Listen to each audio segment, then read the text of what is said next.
Muy buenos días, muy buenas tardes o quizás muy buenas noches, estimado oyente, según sea la hora y el lugar donde se encuentre escuchando este nuevo programa. Les habla como siempre el pastor bautista Nikos Ricoy, director del programa Encuentros y del Ministerio Tinajas, llenando siempre a cada persona que nos escucha con el agua fresca y limpia de la palabra de Dios desde aquí en España. Muy bienvenidos una vez más a todos y muchas gracias por seguirnos en nuestro nuevo programa Encuentros.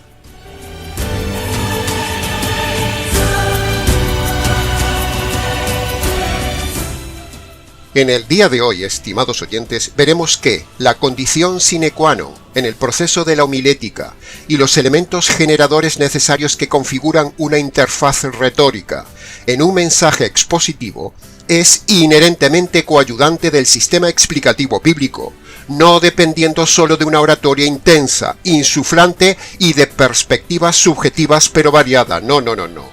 Ese no sería el mejor modelo. Y todos los expositores bíblicos estamos de acuerdo que pecaríamos de insinceros si soslayáramos que la circunscripción heliocéntrica del pensamiento y los factores concluyentes para los actuales planteamientos de una buena casuística de amplio espectro teológico pasan por la ineludible práctica de la mayéutica como la mejor pedagogía usada por el maestro. Sí, así lo creemos, estimado oyente, y esta será nuestra tesis del día de hoy.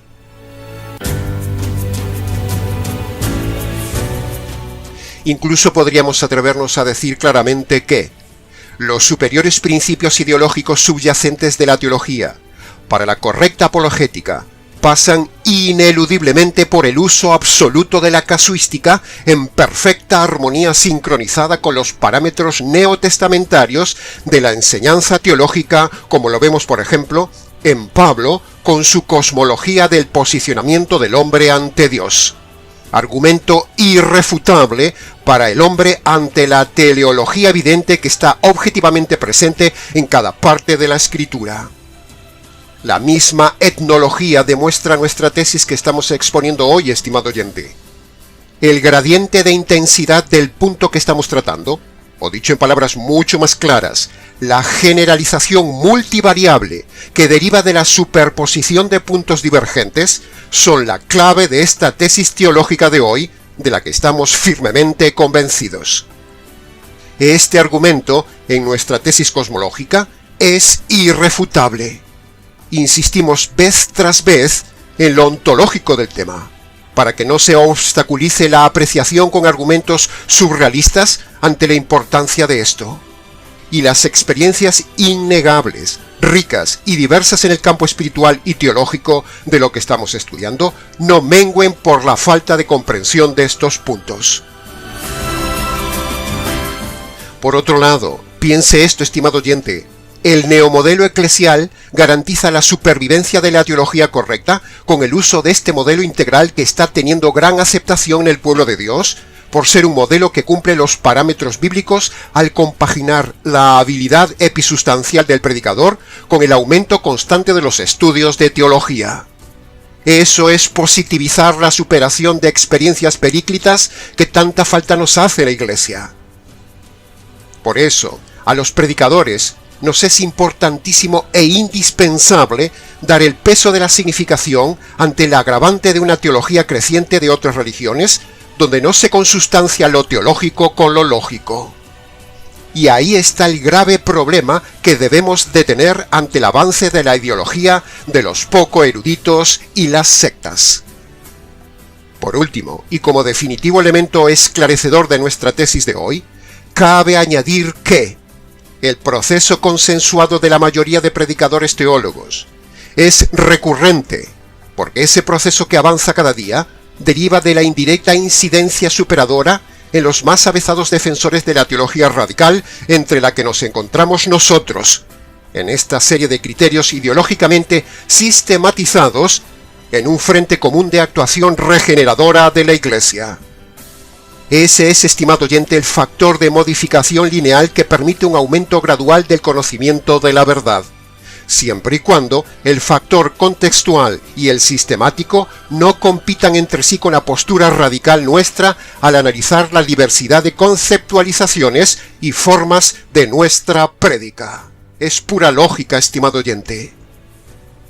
De la misma manera, la estructura actual de la organización del tema de la apologética pasa irremediablemente por la ayuda, preparación y realización de los miembros con actitudes ineludiblemente certeras, porque si no, el campo de la apologética se convertiría en un caos, y es ahí cuando precisamente los valores consustanciales de la ética bíblica estarían en juego, cuando subrogamos la moral a la verdad, y ese no sería un honesto proceso integral prístino que deberíamos implantar siempre en todo hombre como predicadores que somos de la verdad. La correcta combinación de la retórica con la mayéutica hará una homilética sólida que dé valor a nuestra enseñanza apologética y no nos convirtamos los predicadores en auténticos demagogos en el arte de combinar los puntos teológicos. Eso sería grave, estimado oyente. Todo esto que decimos hoy es pura lógica, estimado oyente. Todo este pensamiento cosmológico que estamos compartiendo hoy con usted lo entiende un niño. La complejidad de la interacción del proceso en los análisis filosóficos interactuando con el estudio teológico impone la realización de premisas bien programadas para que los predicadores cumplamos el rol esencial en la formación de la Iglesia, ante los cuadros incipientes que corresponden a las necesidades acuciantes, en las condiciones de las actividades apropiadas, que habrán de significar un auténtico y eficaz punto de partida en el verdadero estudio comparativo para el relanzamiento específico de los sectores implicados en este estudio, y llegar así a la armonía integral y consustancial que demanda la palabra de Dios. Que conste en acta.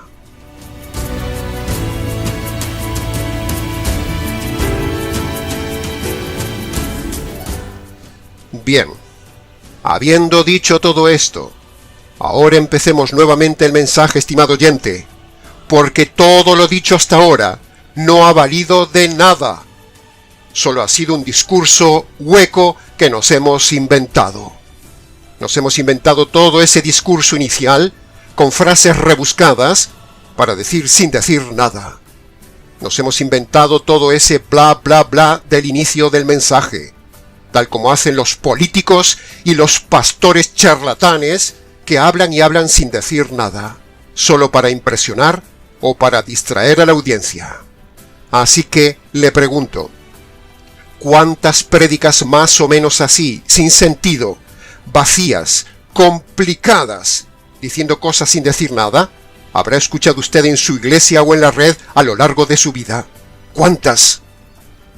Si no ha entendido nada del discurso que hemos dicho en el teatro de la introducción, tiene usted todo el derecho de reírse, porque es un discurso que no dice nada. Lo hemos hecho a propósito, exagerando un poco, para ilustrar la realidad de cada día en muchas iglesias del día de hoy, donde se hace exactamente lo mismo. Se dice sin decir nada.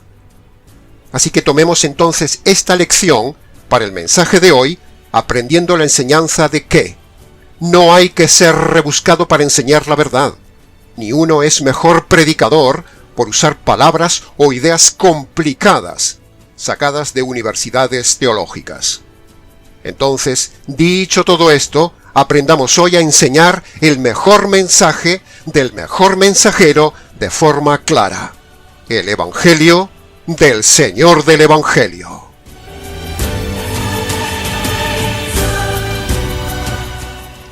El diccionario de la Real Academia Española de la Lengua registra una palabra muy singular entre sus páginas.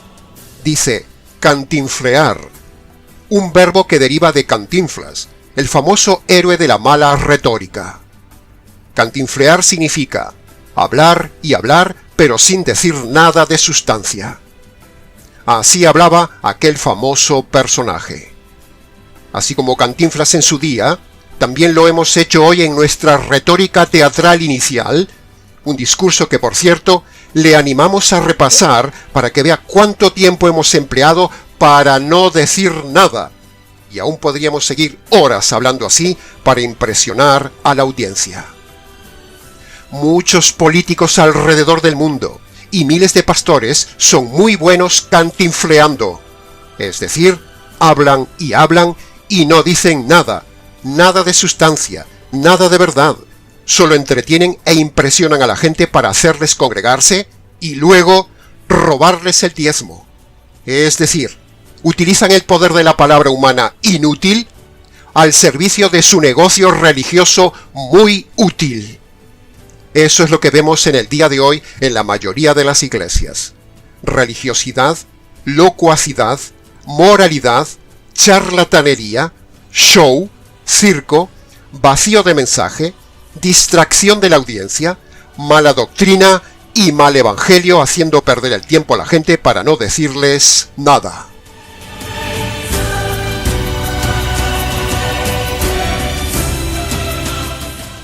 Dios nos hizo comunicativos, estimado oyente, porque Dios es un Dios comunicativo que habla y dice las cosas claras, y nos hizo imagen y semejanza de Él para que dijéramos las cosas claras de parte de Él.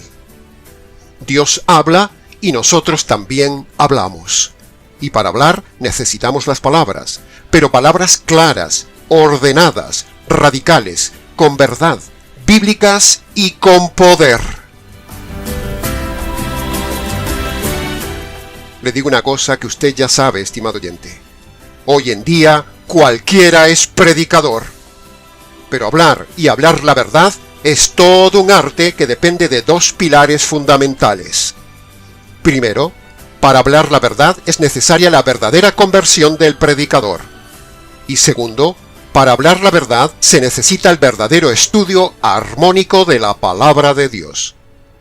Esos son los dos pilares del verdadero predicador. Sin eso, no hay buen predicador ni predicación. Hay un charlatán y charlatanería.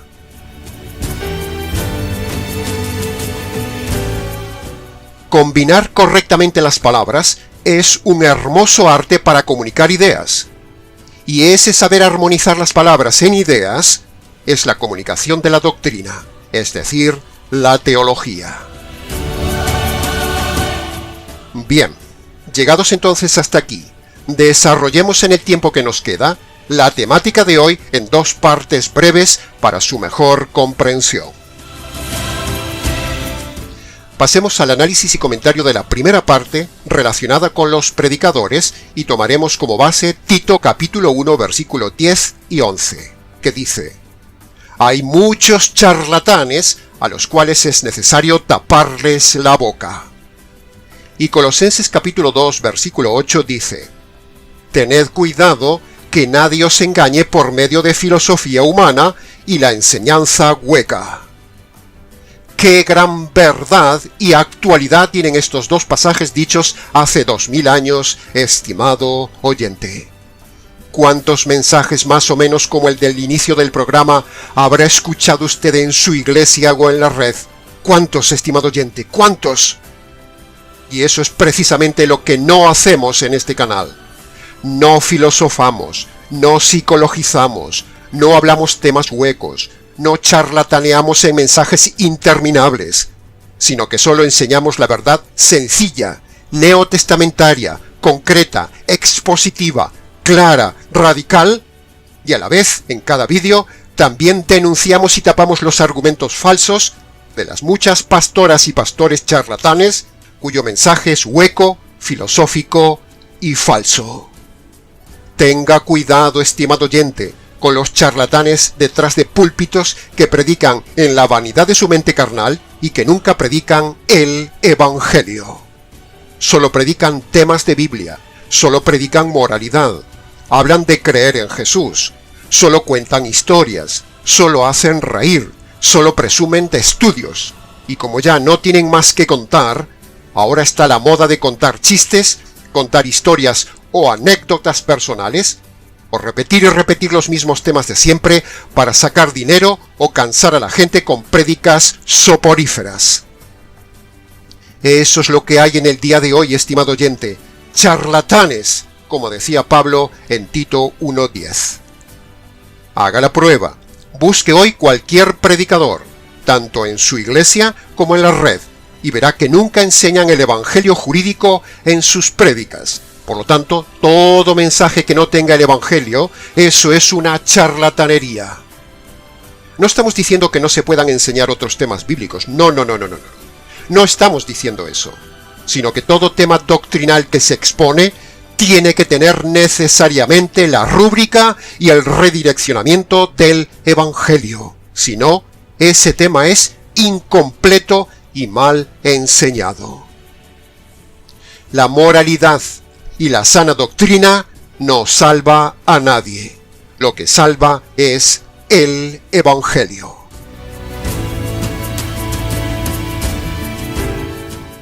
Póngase a escuchar cualquier mesiánico, póngase a escuchar cualquier adventista, cualquiera que diga que sabe griego, póngase a escuchar cualquier sacerdote en su homilía, póngase a escuchar cualquier calvinista reformado, cualquier pentecostal, cualquiera de una iglesia de la prosperidad.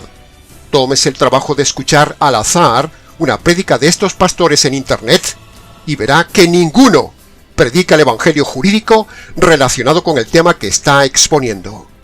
Y entonces usted se preguntará, ¿por qué hay que tocar siempre el evangelio en cada tema, pastor? ¿Es que no se puede estudiar un tema solo, aislado del evangelio? Pues no, estimado oyente, no se puede prescindir del evangelio en ningún tema, porque el evangelio es lo que en verdad le da sentido a cada tema que está en la Biblia. Tiene usted en el canal un vídeo sobre este punto, titulado El Evangelio como centro de toda la Biblia, que usted puede encontrar porque se lo dejaremos en la descripción de este vídeo.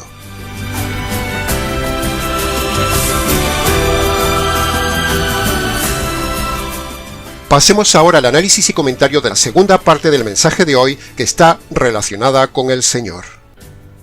Dice Juan capítulo 7, versículo 46.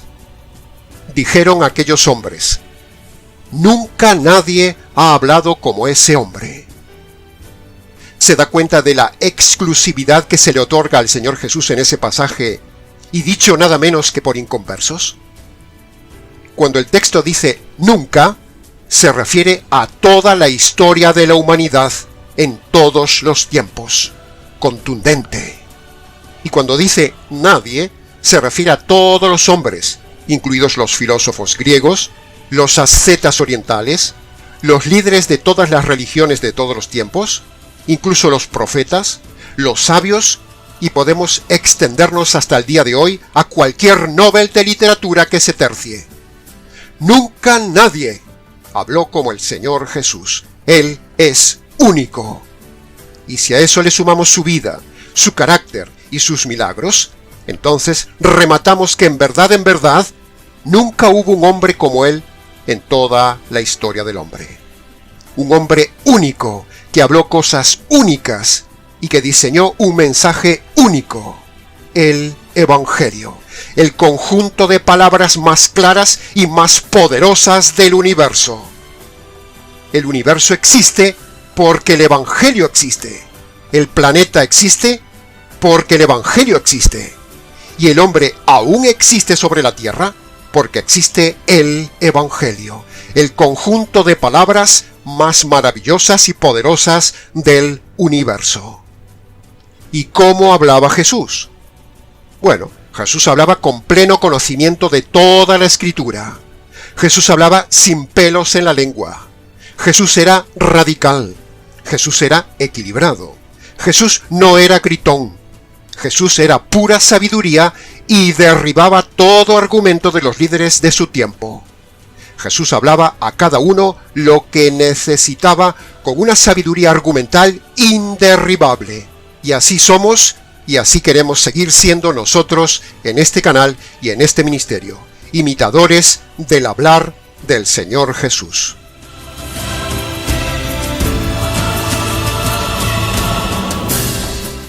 Si recuerda, el Espíritu Santo en Juan capítulo 1 cataloga al Señor Jesús como el Verbo. El verbo es la parte de la frase que, si falta, hace que la frase no tenga sentido. O dicho a la inversa, lo que le da sentido a una frase es el verbo. Si yo quitara todos los verbos de este mensaje, el mensaje sería un caos. Por eso, el verbo es la palabra clave de una frase gramatical.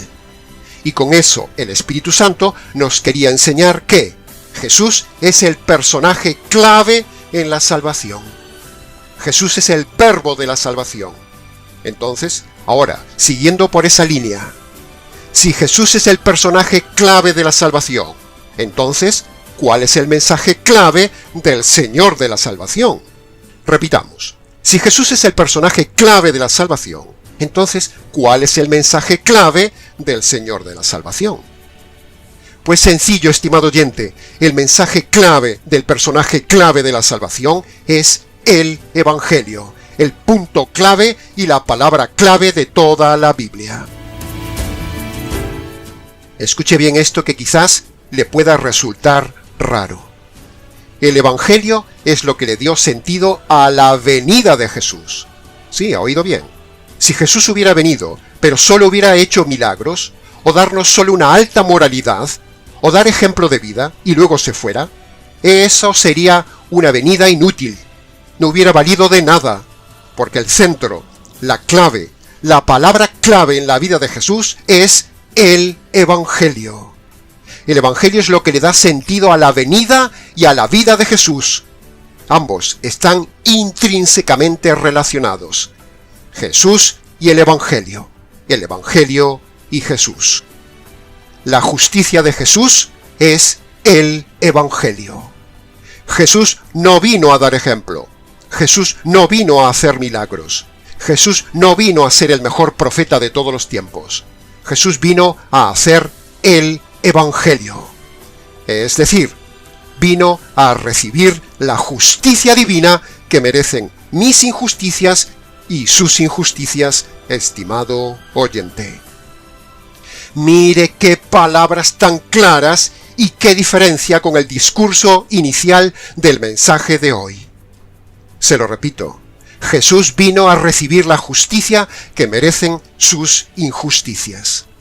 Así mismo, así es como se debe predicar, no como hacen los charlatanes del día de hoy que predican filosofía, psicología, enseñan hueca prosperidad, milagros y buena vida, moralidad, sensacionalismo, emocionalismo, y le dan 1000 vueltas a una prédica para no decir nada, o enseñan doctrinas falsas en lugar de enseñar que Jesús vino a realizar el Evangelio, es decir, Jesús vino a recibir la justicia divina que merecen las injusticias del hombre.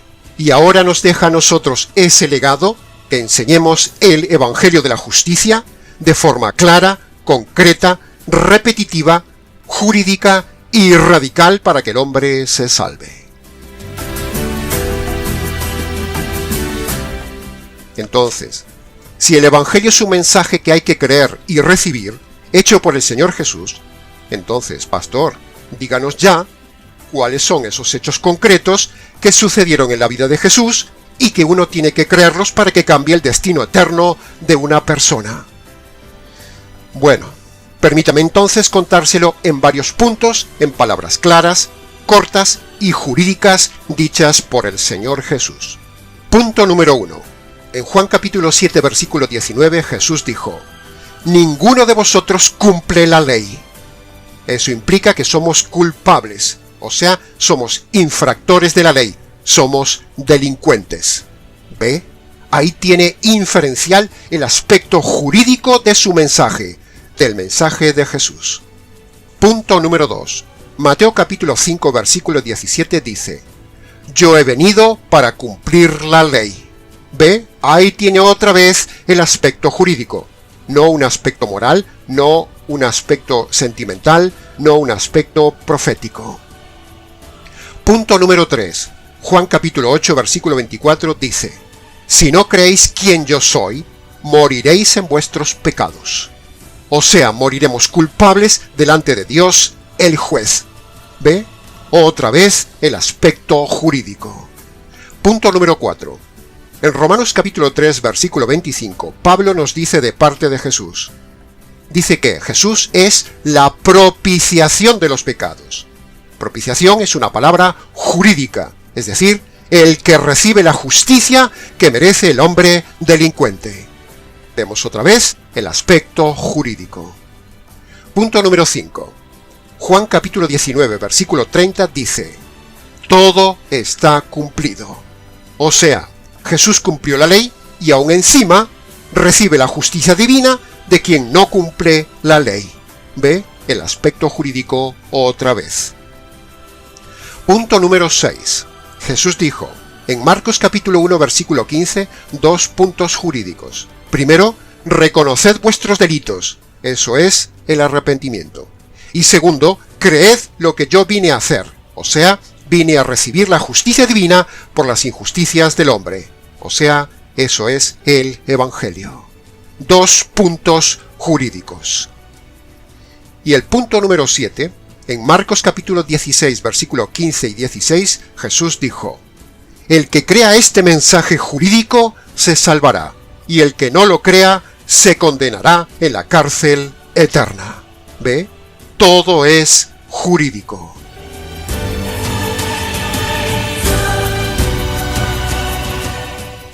En estos 7 puntos jurídicos en palabras cortas y claras de Jesús, se resume el mensaje más grande jamás contado. El Evangelio que estremeció los cielos, la tierra y el mismo infierno. Mensaje jurídico que usted hoy debe recibir. Estas sí que son palabras claras, concretas, jurídicas, ordenadas con sentido y con poder, y no la charlatanería que dijimos al inicio del programa, que no vale de nada. Ahora, que el mensaje del Evangelio sea un mensaje corto, poderoso y verdadero, no significa que sea un mensaje bonito. No.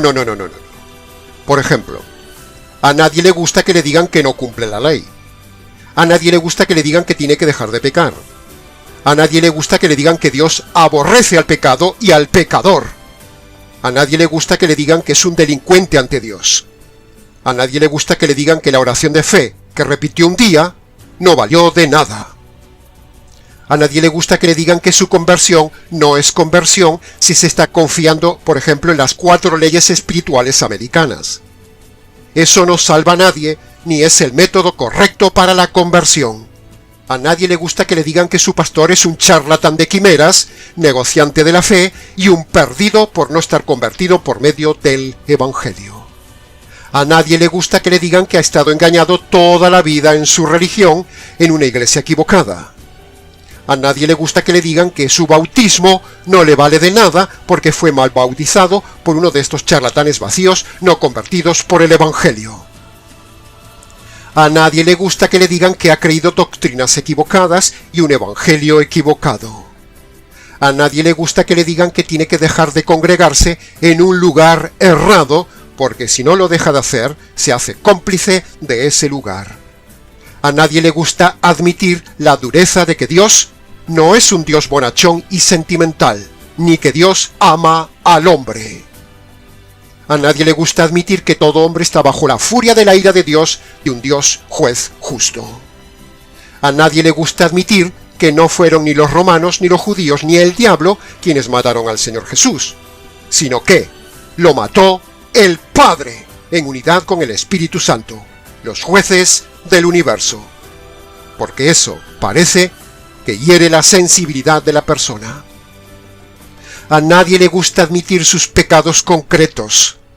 A nadie le gusta reconocer que va camino de la condenación si no se ha convertido por medio de este evangelio jurídico.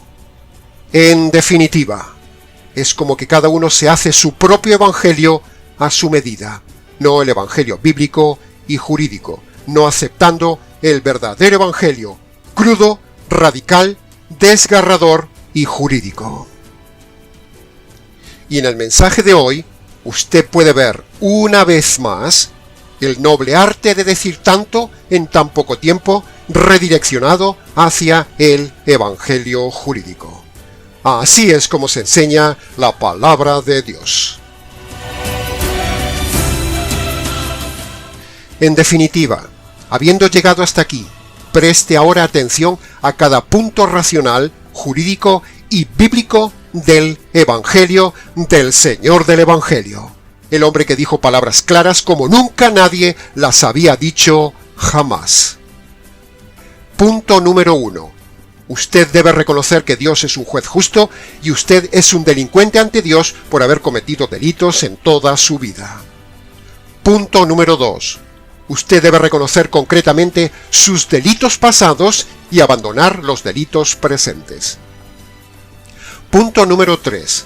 Usted debe reconocer que merece recibir la justicia divina por sus injusticias. Punto número 4. Usted debe reconocer que la justicia divina que usted merecía recibir le cayó un día al Señor Jesús en la cruz. Y punto número 5. Usted debe apropiarse de esa justicia que le cayó al Señor Jesús para que Dios lo declare a usted inocente, perdonado y salvo. Y un día no le caiga a usted esa justicia divina. Las pastoras y pastores falsos del día de hoy le invitan a que usted repita una oración de fe, acepte a Jesús en el corazón, le invitan a pasar al frente, le invitan a que crea las 4 leyes espirituales americanas y le entregue la vida a Dios. Pero, la Biblia no dice nada de eso. Todo eso es un método falso. En cambio, en Marcos capítulo 1 versículo 15, vemos que el Señor manda 2 condiciones que son el verdadero método para la salvación. Así que, ahora, antes de terminar, le invitamos, estimado oyente, a que vaya a su habitación y obedezca hoy mismo esas 2 condiciones. Vaya a su habitación, cierre la puerta, póngase de rodillas si puede, si su salud se lo permite. Descálcese en señal de reverencia. Usted está delante de Dios, el juez del universo que ha ofendido toda la vida. Y allí, en sus palabras, dispóngase a obedecer las 2 condiciones que pone Jesús en Marcos capítulo 1 versículo 15. Primera condición: recuerde y reconozca sus pecados pasados y abandone sus pecados presentes. Recuerde que al Señor le vale que usted tenga en cuenta los pecados que vienen a su mente. Dios no le pide que usted recuerde todos los pecados de su vida, sino que reconozca los pecados que vienen a su mente. Esa sería la primera condición, el arrepentimiento. Y ahora la segunda condición. Reconozca que usted merece recibir la justicia divina. Pero reconozca también que esa justicia le cayó al Señor Jesús. Así que agárrese, aprópiese, abrace, haga suya, extienda la mano por medio de la fe y agárrese de la justicia que le cayó al Señor Jesús en la cruz y hágala suya. Esa sería la segunda condición. Y antes de levantarse de esas rodillas, dele gracias al Señor por haber conocido el verdadero evangelio jurídico y el verdadero método de las 2 condiciones para la salvación. Y luego, si quiere, venga y cuéntenoslo. Y hasta aquí, estimado oyente, con el tema del día de hoy. La diferencia entre la charlatanería y un mensaje claro. Mucho más se podría haber dicho del tema, pero con lo dicho es suficiente. Les ha compartido la verdad, solo la verdad y nada más que la verdad del tema, este expositor bíblico Nikos Ricoy del Ministerio Tinajas, desde aquí en España, para todo el mundo hispanoamericano, desde Noruega hasta África, pasando por Arabia Saudita, Australia y todo el triple continente americano, desde Canadá hasta el sur de Chile. Saludamos a todos esos oyentes en esos lugares donde nos han dicho que hemos llegado con el Evangelio. Amén, aleluya. Será entonces con el gusto de siempre, hasta nuestro próximo programa Encuentros.